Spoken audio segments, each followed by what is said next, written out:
ٹوٹے ہوئے لہجے میں کہہ رہے تھے۔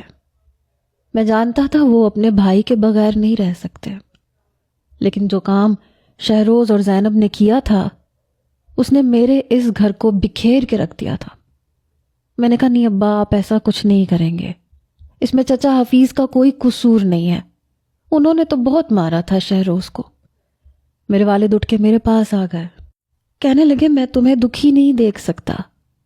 میں نے کہا بے فکر رہیں، وقت بہت بڑا مرہم ہوتا ہے، میں بھی ٹھیک ہو جاؤں گا۔ زینب میرے لیے آخری لڑکی نہیں تھی۔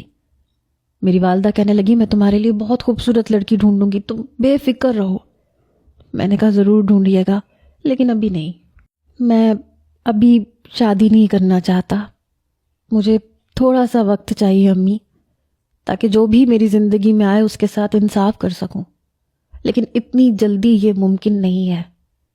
میرے والد کہنے لگے تم جتنا چاہے وقت لے سکتے ہو، مجھے اب خود کو سنبھالنا تھا۔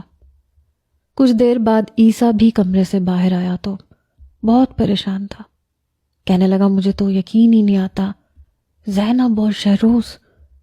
میں نے کہا میں اب اس موضوع پہ کوئی بات نہیں سننا چاہتا۔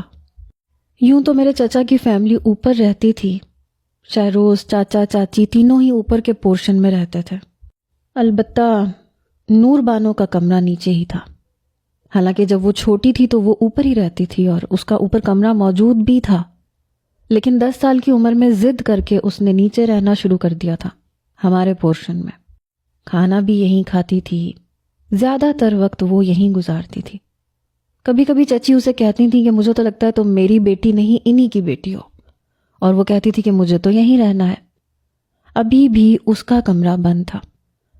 میری والدہ کہنے لگی موسیٰ